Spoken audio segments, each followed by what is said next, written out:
RER Sport, information. Il est 8h15, l'heure de retrouver le journal présenté par Éric Michel. Bonjour.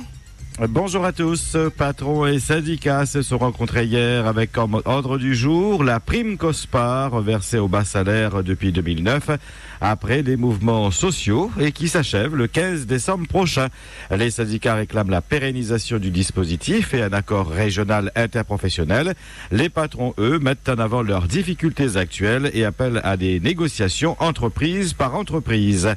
Mais pour les syndicats, la grande majorité des entreprises emploient moins de 5 salariés, ce qui signifie aucune représentation syndicale et négociations annuelles obligatoires. Aujourd'hui, 40 000 salariés perçoivent ces 50 € de bonus. Les discussions vont se poursuivre le 8 novembre prochain.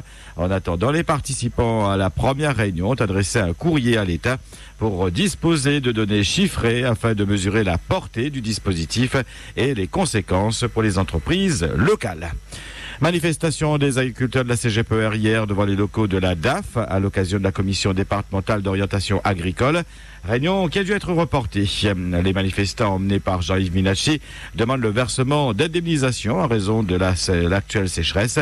N'ayant pas obtenu satisfaction, ils ont prévu de manifester à nouveau ce vendredi. Notre île connaît actuellement la pire sécheresse depuis 50 ans. Les coupures d'eau sont nombreuses dans beaucoup de régions de l'île. Les arrêtés municipaux limitent la consommation du précieux liquide. Et Sainte-Suzanne est particulièrement impactée. 2000 abonnés sur les 7500 de la commune sont privés d'eau la nuit et une partie de la journée. Et la situation risque encore de s'aggraver s'il ne pleut toujours pas. Mais hélas, ce n'est pas encore au programme. Et votre question d'actualité aujourd'hui, la sécheresse est-elle sévère cette année? Êtes-vous victime de coupures d'eau? Constatez-vous une baisse du niveau des rivières? Faites-vous attention à votre utilisation d'eau. Vos réactions et témoignages en direct à 9h et 11h sur le 47 2x33 et le 47 2x34 ou encore sur Facebook. Rendez-vous sur la page RER Radio Officielle. RER. Thierry Robert et son frère Pierrick d'un côté, Fabrice Waro de l'autre, étaient convoqués hier devant le tribunal correctionnel de Saint-Pierre pour des faits survenus à Saint-Leu et remontant à la veille du premier tour des élections législatives de mars 2012. Les deux Robert sont accusés de vol des clés de voiture de leurs opposants, entrave et complicité d'entrave à la circulation. Fabrice Waro, lui, doit s'expliquer sur la distribution de bulletins de vote ou de documents de propagande électorale alors que la campagne était terminée. Au final, le procès des frères Robert a été annulé pour des erreurs détectées dans les citations à comparaître. Celui du fils du maire de Saint-Louis, Fabrice Waro, a été renvoyé au 12 décembre prochain. Et mélange des gens pour le député maire de Saint-Leu, il a haussé le ton contre Didier Robert. Thierry Robert, entouré de son frère et d'une centaine de militants, a fait une courte déclaration politique à sa sortie du tribunal. Satisfaction et une annonce ce matin. Premièrement, Pierrick Robert sera candidat à Saint-Louis, parce que ça c'est quelque chose d'extrêmement important. Il sera candidat à Saint-Louis et c'est moi qui vais piloter la campagne et c'est moi qui vais redresser la ville de Saint-Louis ensuite, parce que cette mascarade de ce matin c'est extrêmement politique. Et j'annonce une deuxième chose, c'est qu'au régional il faudra compter avec une liste LPA avec l'objectif principal de faire en sorte que l'économie de la Réunion reparte et qu'on foute Didier Robert à la porte.